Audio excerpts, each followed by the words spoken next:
What's going on, West Texas? Welcome to sports, and man, we have so much going on. Let's start right now. Tonight, Garden City and Robert Lee are going head-to-head to see who advances to the regional semifinals. For hours, the scene was full of chaos. Cameras from Fox's First Things First were rolling the moment shots were fired. Is Jay, the Nightmare Baron, and Mauro Martinez Flores, the two Golden Glove champions from Concho Boxing Club. And I'm going to go ahead and start with Jay. Jay, you told me on Thursday when I came here, Damien, I'm ready for all that smoke. I want all that smoke. Well, you got the smoke and you came out on top. Tell me how you're feeling. I feel good. I really appreciate my coach, for getting me. You're in a unique spot because you're not the champion, you don't have the belt, but mentally, how do you kind of make that switch from being a champion and now kind of back on the hunt again? That's a great question. Good evening and thank you for joining us. I'm Damien Bartonek. A large area near the scene was blocked off as police investigated. After arriving, officers found two victims who were then rushed to Shannon Medical Center. Their condition is currently unknown, and police say they believe they have found the suspects responsible for the incident. Throughout the history of sports, we've had a plethora of amazing rivalries to look forward to. In the NFL, you have Dallas versus Washington. In the fight game, Conor McGregor and Nate Diaz. But here in West Texas, we have one that tops them all between Ozona and Sonora. And if you don't believe me, check out right behind me. There's plenty of parents and fans in the stands watching third graders play basketball. We're going to talk about the meaning of Hanukkah and its roots, and they begin in the 2nd century BCE. Now, the word itself, Hanukkah, means dedication or establishing. Hanukkah is a celebration of when the Maccabean Jews regained Jerusalem and were able to establish their second temple after being conquered by the Greek Empire of the time. His completion percentage was above expectation, but the one thing that stuck out to me was he wasn't really pushing the ball down the field. His average depth of target, so for those at home, he was only throwing the ball an average of 5.6 yards every throw. So he's not pushing the ball down the field, but he's efficient, and Bert, we know that's what they want to do. Children's Advocacy Center welcomed Teresa Flores earlier today to talk about some tough issues. Flores herself was a victim of human trafficking. A Texas community is turning skeptical after another body is pulled from a lake in Austin. Police say there's no evidence of foul play in this case or the series of other bodies found there, but not everyone is convinced.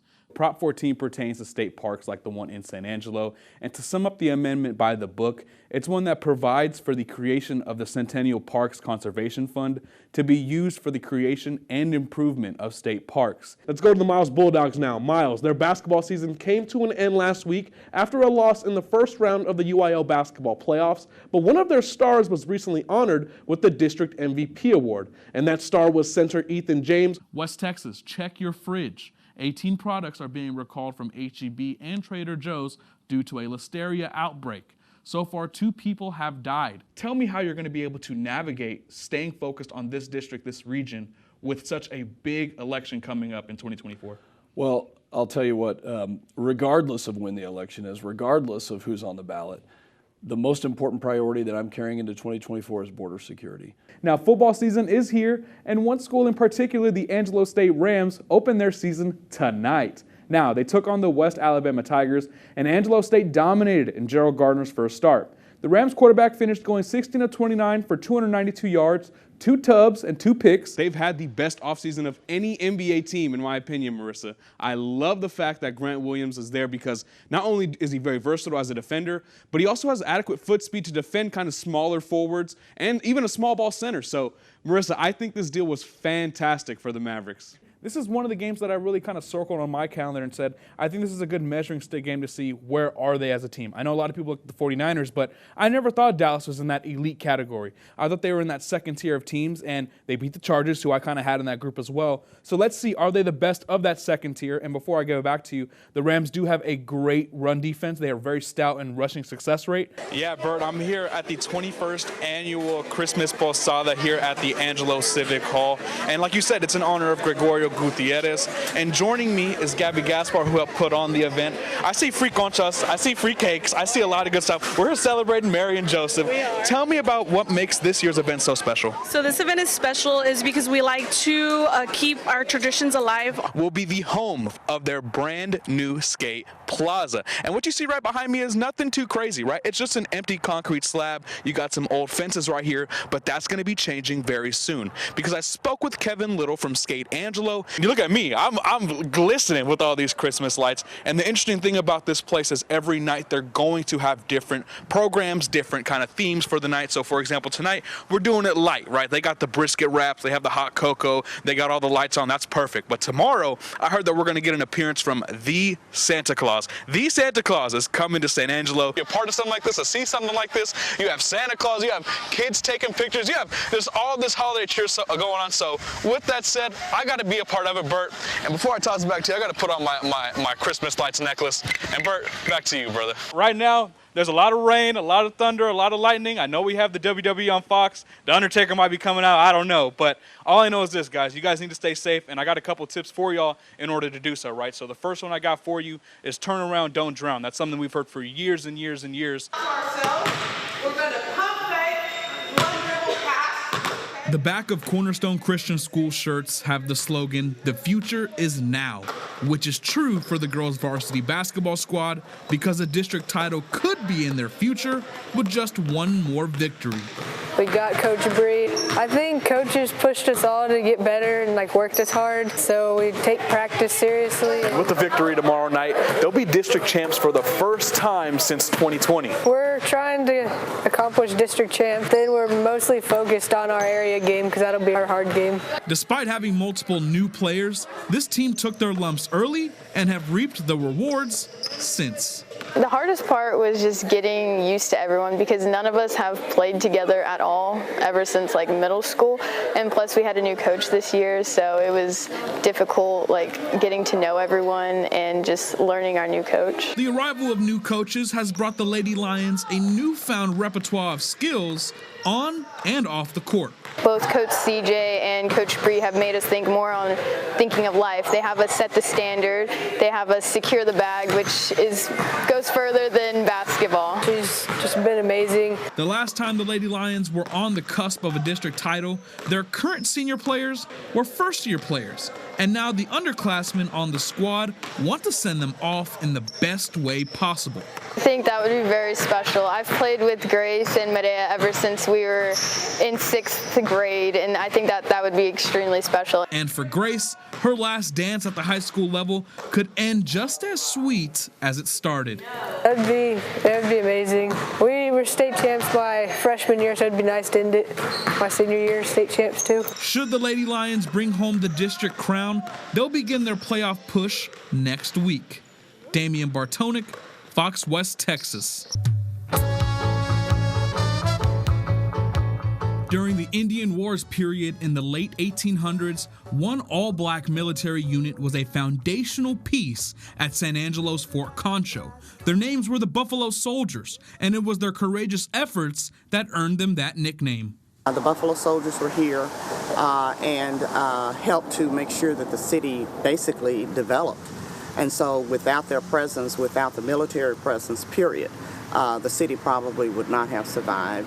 Last year, the San Angelo NAACP, an organization that strives towards a more inclusive community in West Texas, unveiled the Buffalo Soldier Memorial on July 28th, the nationwide holiday dedicated to these soldiers. And so now we have a place where their spirits can rest.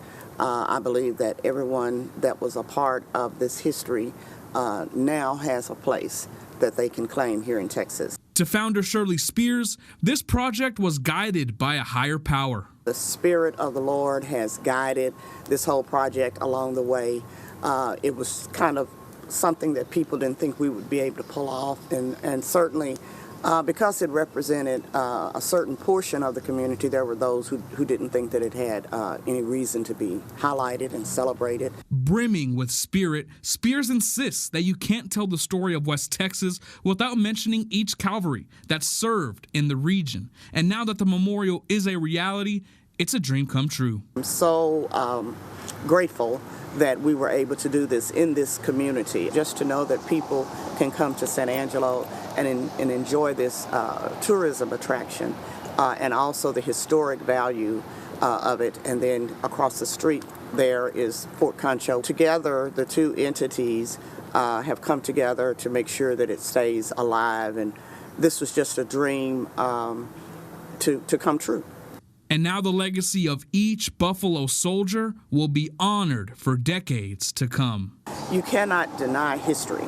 And because it concentrates on a part of the population from this ethnic perspective, you still can't deny that it happened, and it's something I don't want to say to be proud of, but now we have something to be proud of that we can tell that story. If you want to pay your respects, you can visit the Buffalo Soldier Memorial at 717 South Oak Street. It's open 24/7, rain or shine.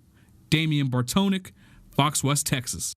The Lakeview Chiefs have spent the majority of the last decade being an under 500 program, finishing multiple seasons with fewer than 5 wins. But that all changed with the arrival of Kyle Jones, who now has this team at 14-1 and ranked within the top 250 in the state of Texas. It's not easy. A lot of people think it's easy. It's definitely not easy trying to motivate high school kids, 14, 18 years old every day. We told them if they stick around, they're going to be champions. And the ones that bought into that did that, showed back up the next year, ready to work, ready to go. And since then, it's just been a pattern, just building block after building block, one kid at a time. And players on the pitch have seen the culture Jones built firsthand. I've seen the talent improve over the years. It's been something I've been able to be a part of for 4 years, and I just feel so blessed. Don't do all that fancy stuff.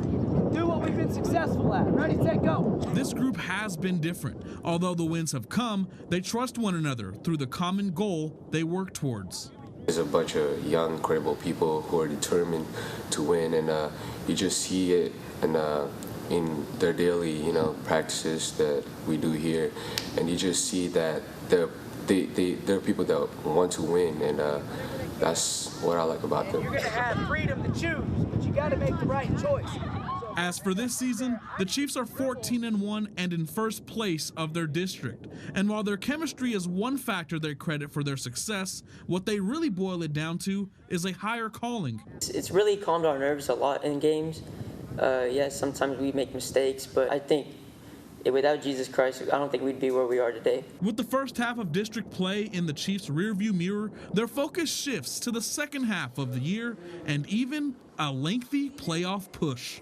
These guys have never been out of the second round of the playoffs, and just the thought that to see the excitement on their face, to do what nobody in San Angelo has done, which is raise in soccer, which is raise that state trophy, it makes you excited. The Chiefs' end goal is to become champions in 2024, which in the eyes of Coach Jones and the players would be a stamp of validation, proving that the once middling soccer team has a foundation of title contention for years to come. Damien Bartonek, Fox West Texas.